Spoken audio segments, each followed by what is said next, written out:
बहुत समय पहले की बात है। एक राज्य में एक चतुर नाम का व्यक्ति रहता था। चतुर बहुत ही विद्वान था, नॉलेजेबल था, बहुत ही निपुण था, अर्थात बहुत स्किलफुल भी था। इन दोनों के कारण वह बहुत धनवान भी था, बहुत रिच भी था।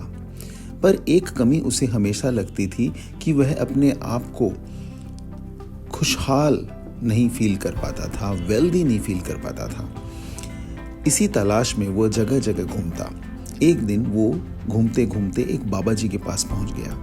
बाबा जी से उसने कहा कि आप मुझे खुश रहने का तरीका बताइए। बाबा जी ने कहा, मैं तुम्हें तरीका बताऊंगा, लेकिन मैं जो भी करूंगा तुम शांति से उसे देखोगे और एक शब्द भी नहीं कहोगे। बाबा जी एक कुएं के पास गए और उस कुएं में एक बाल्टी को फेंका और उस बाल्टी को टान कर जब वो निकालते हैं तब पानी नहीं निकलता है। इस चीज को देखकर चतुर थोड़ा विचलित होकर खड़ा हो जाता है। दूसरी बार फिर बाबा जी जब उसी बाल्टी को पानी में डालते हैं और फिर निकालते हैं तब पानी फिर नहीं निकालता है। इस बार तो चतुर कह ही उठता है, बाबा जी।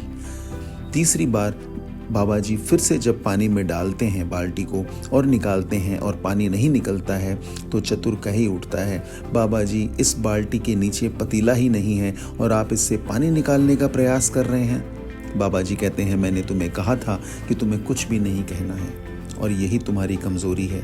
आओ मैं तुम्हें बताता हूँ कि तुम में और इस बाल्टी में क्या समानता है। जिस प्रकार तुम्हारे पास बहुत विद्वता है, नॉलेज है, इस बाल्टी के चारों तरफ की परत जो है वो सिंबलाइज करती है। जिस तरीके से तुम बहुत निपुण हो, स्किलफुल हो, इस बाल्टी का जो हैंडल है वो उसी प्रकार है।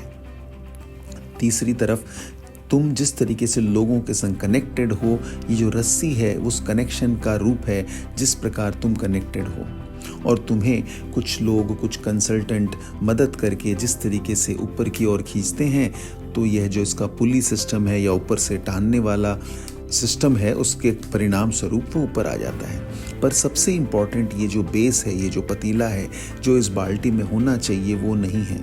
और इसे हम एटीट्यूड कहते हैं, इसे हम माइंड सेट कहते हैं। अगर किसी व्यक्ति के पास वो माइंड सेट नहीं होगा तो कितनी भी नॉलेज, कितना भी स्किल, कितनी भी सामर्थ्य आ जाए पर वो धन रिटेन नहीं कर पाएगा, बढ़ा नहीं पाएगा और खुश नहीं रह पाएगा।